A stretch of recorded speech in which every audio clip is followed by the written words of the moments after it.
আজ আমরা ইসলামের ইতিহাসের এমন একটা অধ্যায় নিয়ে কথা বলবো যা শুনলে গায়ে কাটা দেয়।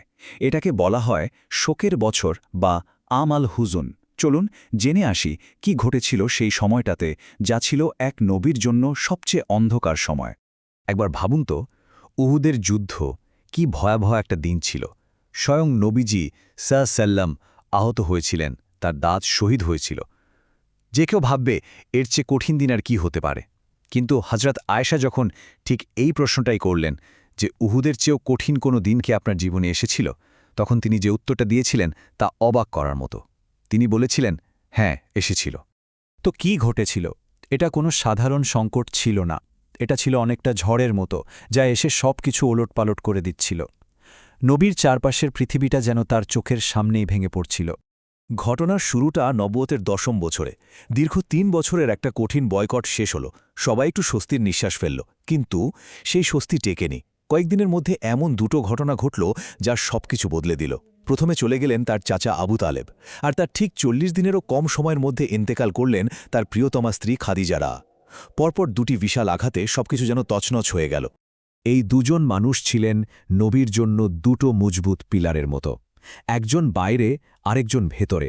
আবু তালিব ছিলেন বাইরের সেই ঢালটা। মক্কার গোত্রীয় সমাজে তার যে সম্মান, যে ক্ষমতা, সেটাই নবীজিকে সব ধরনের শারীরিক আক্রমণ থেকে বাঁচিয়ে রেখেছিল। আর খাদিজারা, তিনি ছিলেন ঘরের ভেতরের সেই আশ্রয়, সেই মানসিক শক্তি। দিনের শেষে সব কষ্ট, সব অপমান ভুলে যার কাছে এসে শান্তি পাওয়া যেত।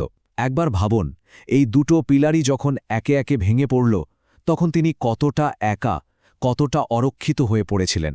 পরিস্থিতি আরও খারাপ হল যখন শেষ আশার আলোটাও নিভে গেল। আবু তালিবের মৃত্যুর পর আরেক চাচা আবুল আহাব পারিবারিক একটা দায়িত্ববোধ থেকে কিছু সময়ের জন্য সুরক্ষা দিয়েছিলেন, কিন্তু কুরাইশ নেতারা তাকে এমনভাবে বোঝাল যে তিনিও সেই সুরক্ষা তুলে নিলেন। ব্যাস, মক্কায় টিকে থাকার জন্য গোত্রীয় যে সুরক্ষা দরকার, তার আর কিছুই বাকি রইল না। এখন উপায় কি? মক্কায় থাকাটা যখন প্রায় অসম্ভব হয়ে উঠল, তখন তিনি একটা সিদ্ধান্ত নিলেন। এটা কোনো ঠান্ডা মাথার পরিকল্পনা ছিল না। এটা ছিল দেয়ালে পিঠ ঠেকে যাওয়ার পর বাঁচার জন্য এক মরিয়া চেষ্টা। একটা জিনিস খেয়াল করুন, নবুয়তের 10 বছরে তিনি কিন্তু একবারের জন্য মক্কার বাইরে কারো কাছে সাহায্য চাইতে যাননি। এই প্রথমবার যখন সব দরজা বন্ধ হয়ে গেল, তখন তিনি কাছের শহর তায়েফের কথা ভাবলেন। আর এই যাত্রাটা ছিল ভীষণ ঝুঁকিপূর্ণ। কুরাইশদের চোখ এড়ানোর জন্য তিনি আর তার পালক পুত্র জায়েদ পায়ে হেঁটে গোপনে শহর ছাড়লেন, কারণ তারা যদি জানতে পারত তাহলে হয়তো রাস্তায় তাদের ওপর হামলা করত। এই যে তিনি মক্কা ছেড়ে যাচ্ছিলেন, এটার মানে শুধু একটা শহর ছেড়ে যাওয়া ছিল না। এর মানে ছিল তিনি তার নিজের গোত্র কুরাইশদের থেকে পুরোপুরি মুখ ফিরিয়ে নিচ্ছেন। তিনি যেন মেনে নিচ্ছিলেন যে তিনি এখন একজন সমাজচ্যুত মানুষ, যার কোনো সুরক্ষা নেই। এটা ছিল এক সম্পূর্ণ অজানা, অনিশ্চিত ভবিষ্যতের দিকে পা বাড়ানো। কিন্তু তিনি কি জানতেন সামনে কি অপেক্ষা করছে? তায়েফের এই ঘটনাই ছিল তার জীবনের সবচেয়ে কঠিনতম মুহূর্ত। এখানে যে আঘাত তিনি পেয়েছিলেন তা শরীরের চেয়েও বেশি ছিল মনের। আমরা আবার উহুদের ঘটনায় ফিরে আসি।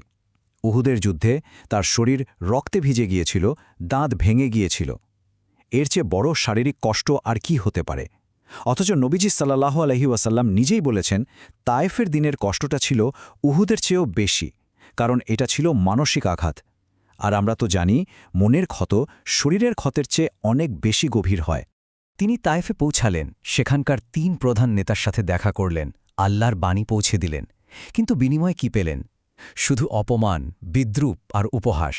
প্রথমজন এমনভাবে ব্যঙ্গ করে বলল, আল্লাহ যদি আপনাকে নবী বানিয়ে পাঠান, তাহলে তো দুঃখে আমার কাবার পর্দা ছিঁড়ে ফেলা উচিত। দ্বিতীয়জন তো আরও এক ধাপে গিয়ে সরাসরি তার যোগ্যতা নিয়েই প্রশ্ন তুলে দিল।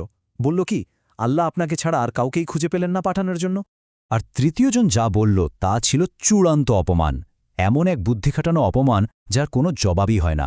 সে বলল, দেখুন, আমি আপনার সাথে কথা বলতে পারবো না, কারণ আপনি যদি সত্যি নবী হন, তাহলে আমার মতো সাধারণ মানুষের সাথে কথা বলার জন্য আপনি অনেক বেশি পবিত্র।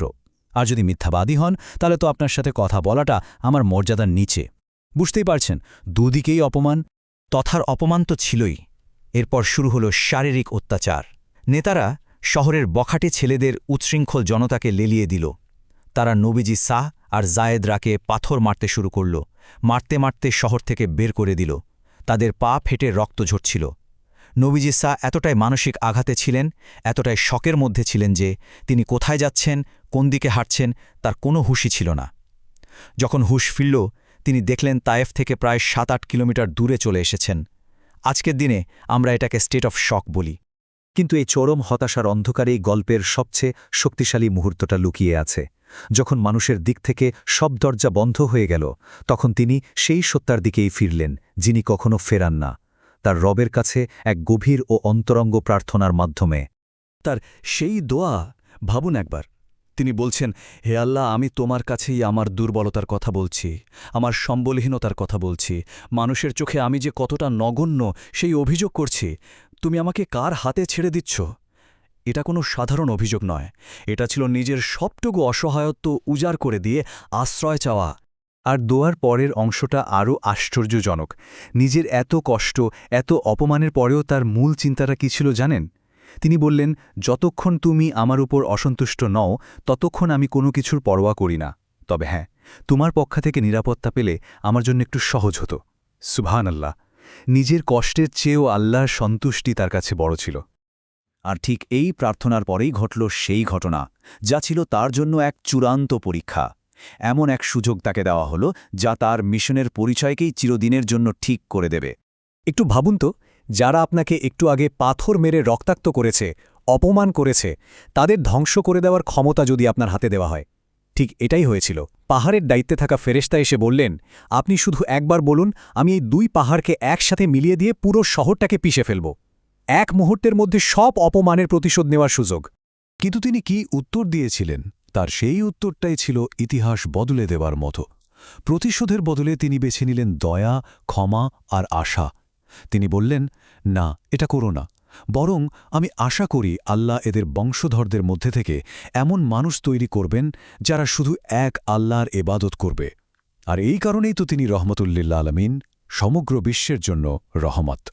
তার সেই ক্ষমার ফল কি হয়েছিল? এর ফল ছিল সুদূর প্রসারে। কয়েক বছর পর তায়েফের সেই লোকেরাই দলে দলে ইসলাম গ্রহণ করেছিল।